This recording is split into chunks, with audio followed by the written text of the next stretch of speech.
এই জমিনটাতে আমি যখন সুপারি গাছ লাগাইছি ওর সাথে আমি কুশারের বাগান করছিলাম। আমি কুশারও বেচছিলাম আমি 4 লাখ টাকা এই জমিনের। এই সুপারির বাগান নিয়ে কাজ করে বানিয়েছি আমি। প্রথম এখানে আসছিল আখ্যাত করিয়ে আমি ইন্ডিয়া গেছিলাম। ইন্ডিয়াতে যা দেখে যে সবচেয়ে ব্যবসার মধ্যে এই মানে সুপারির বাগানের মধ্যে সখন ওই ইন্ডিয়ার থেকে সুপারির চারাগুলো আমি এসেছি, নিয়ে এসে এখানে আমি কখন করছি।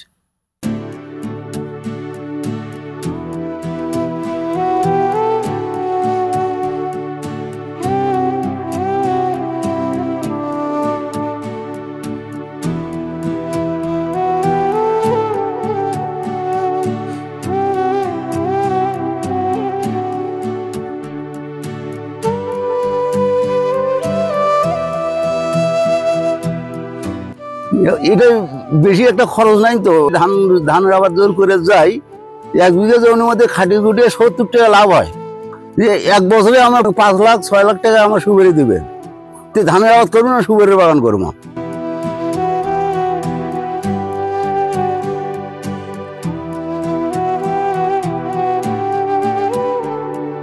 ইন্ডিয়াতে গিয়েছিলাম, তো ওই লোকে কয় যে তুমি ধান খাত করেন, কাতরের মধ্যে খসা করেন, কয় টাকা লাভ হয়, এবার কাছে লাভটা হিসেব আমাকে দেবেন।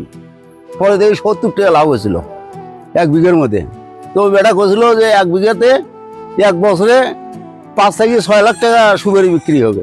না, এইটার সুপারি গাছছি মানে এর মধ্যে আরো একটা ফসল হবে, যেমন নটকো।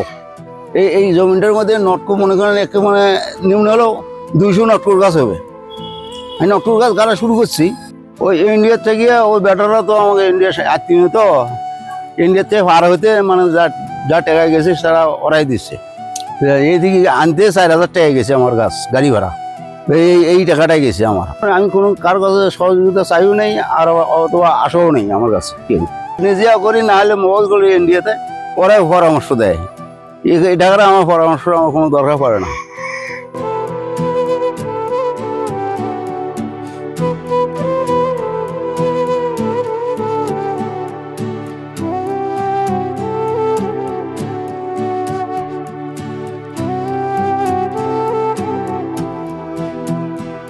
এটা খালি টিএসপি আর পটাশ, এই দুটাই, ইউরিয়া চলে না এরা।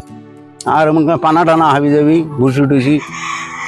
এই যে মনে করেন এই সুপারি গাছটা উঠেছি, এইভাবে খাল করছি, পুড়িয়ে সুপারি গাছটা এইবার তোলা করছি, পুড়িয়ে তলে ফাউন্স দিছি, আবার অতি বসেছি।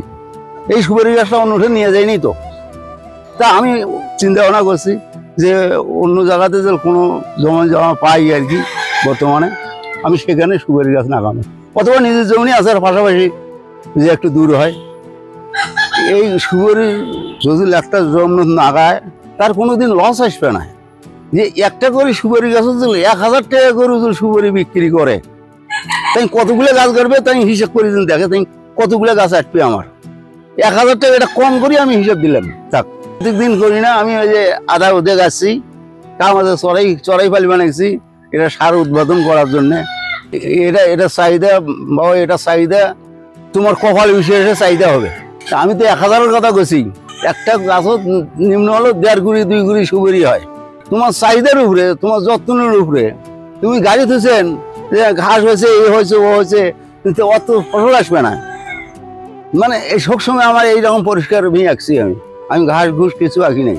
এ বাগান যদি খালি 1 বিঘা কেন 5 বিঘা করলেও ওই বেটা লস হবে না যদি করতে পারে। সবাই বলছিল এই সুপারি খাওয়ার পাওয়া নাই, এই সুপারি দেখতে পাওয়া নাই। আমি থাকতে তো আমি সুপারি দেখলাম।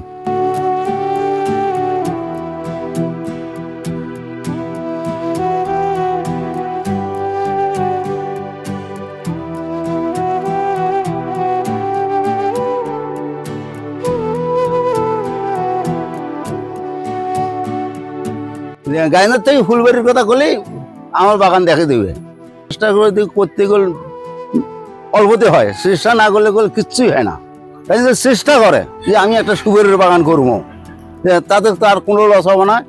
যদি 2 বিঘা জমিন কি 1.5 বিঘা জমি সুপারি গাছ করে, তার প্রতিপালন হবে ওই বাগানটা দিয়ে।